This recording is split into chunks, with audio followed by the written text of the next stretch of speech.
Hello, everyone, and welcome to Average Maverick. And today I want to discuss a really important topic, which is self-care and making sure that your needs are met. Sometimes we find ourselves going around in life where we feel like we don't have enough time to take care of ourselves and make sure that our own needs are met. So maybe you come home from work and you've had a rough day, but you haven't showered in 2 or 3 days already, and you just don't feel like going and take that shower because you just feel too tired, or you feel like you don't have time to prioritize that. You need to go to bed so you can work the day afterwards and be productive and happy at work. And it's quite tough. It's quite tough to delegate all the time. And this is what I want to discuss today. It's very important to delegate the time to make sure that your needs are met, because you'll feel more confident, which in turn makes you more happy, which in turn grants you more energy that makes you able to perform all the work. Taking care of yourself is a really vital part of your self-development journey, as it spills over your confidence and your energy and all that to other areas too. There are periods in life where we go around and just feel like we can't afford to take care of ourselves. We don't want to spend the time. We don't want to go to the barbershop, even though we haven't got a haircut for weeks or even for months. So sometimes we just get so overwhelmed where we get to the point that we totally neglect ourselves, and that's terrible. That's not what we want to do at all.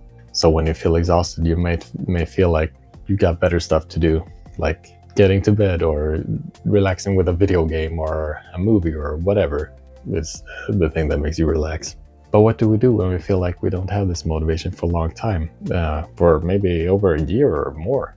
Well, do we miss a purpose? Am I missing something? Is it something I should do with my life that is like totally just out there missing, that you really need to incorporate with yourself? You really got to take a deep look into that and figure out what's going on. Or are we just simply in a rut? So if you know you're just in a rut, you can just skip that part. And obviously you're trying to get information on how to recover from ruts when you fall into them. Funny thing is, I have been in a rut for myself for the past couple of weeks, maybe even. I sometimes.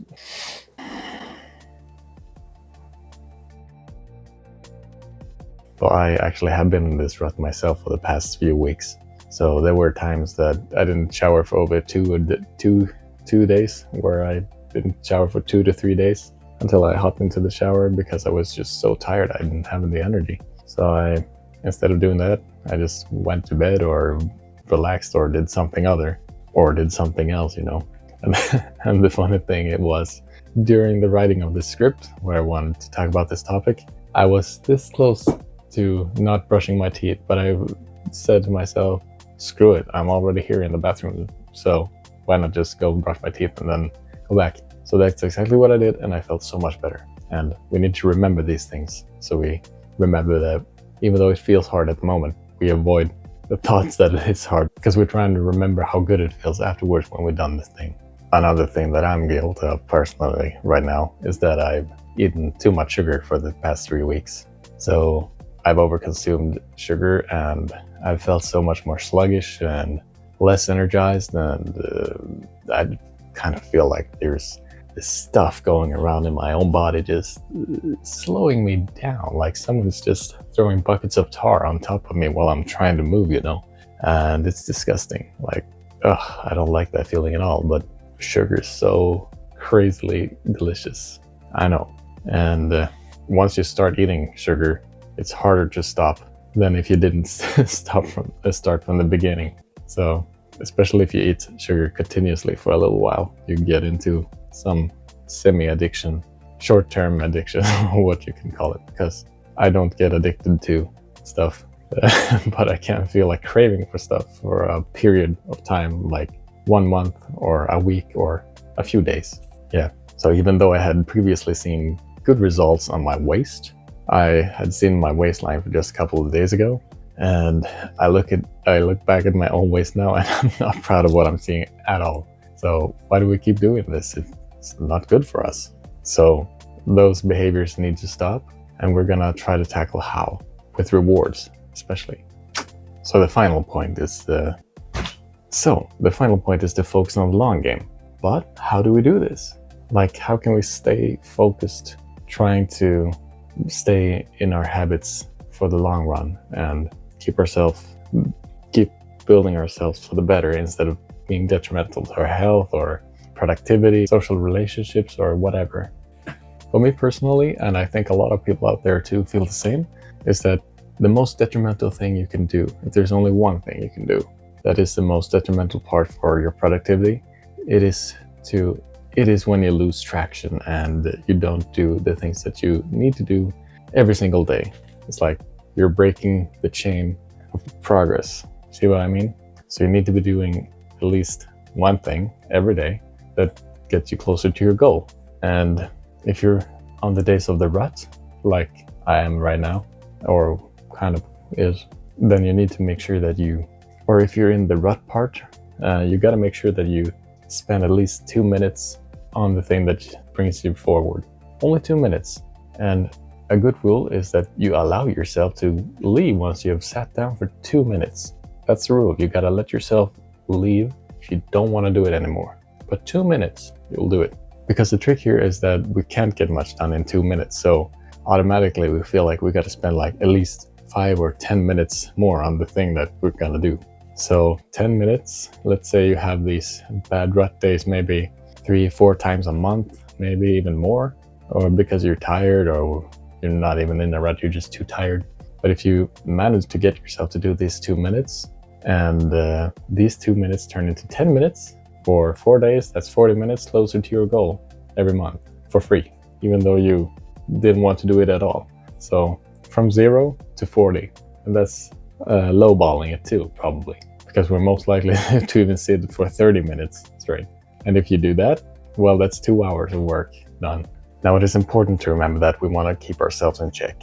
We want to feel like we're in control of our own actions in our own lives. So every day counts, right? Then we want to utilize every day that is given to us to get us further.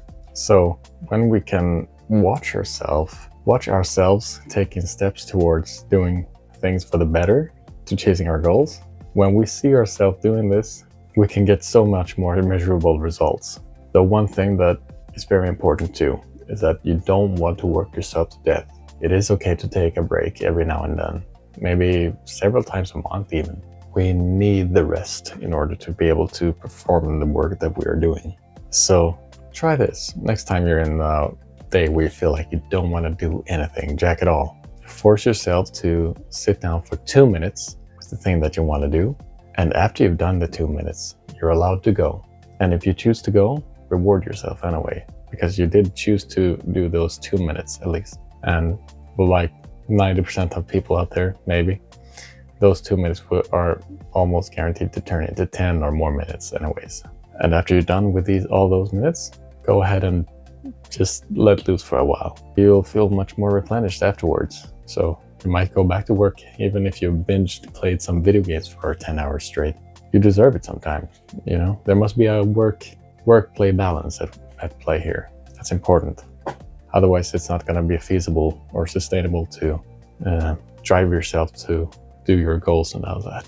And also the binge and also the binge watching or the indulging in the sugary stuff, if you're not prone to addictions, of course. Be mindful of that. You gotta consider if you're one of the people who easily get into bad habits if you just do them once or so. If you're not the type of person that does it, then reward yourself and go and play some video games for several hours. It's a reward for the long-term commitment that you've already put in the work and the work that you're going to put in later. So that's one thing to do it, and you don't even So that's one way to do it, and you don't even sacrifice your streak either. So I did this yesterday too. I wrote the script yesterday, and I went straight to playing some video games for, I think it was 2 hours actually. And I went to bed quite late. So now that I'm finished recording the video, I'm gonna go play some video games. Ooh, and right before I go, there's one thing that I'm experimenting with in my own habits and my own life. I haven't tried this for several years. I'm a morning person, and I get very tired if I don't sleep for many hours straight in a night. But even though I'm working a full-time job, I get up early in the morning, 6:30. But this time I want to try to go to bed quite late so I get more hours for the day. And I'm going to calibrate myself kind of to see how many days that I can. So I want to calibrate myself a little bit. So I want to figure out what time I can go to bed and still feel good the day afterwards. Because if I can't go to bed before 10:30 in the night, then it's not worth getting to bed later. Yeah, so we'll see what benefits I'll get from this. Hopefully more time during the day without sacrificing my well-being. Thanks for watching.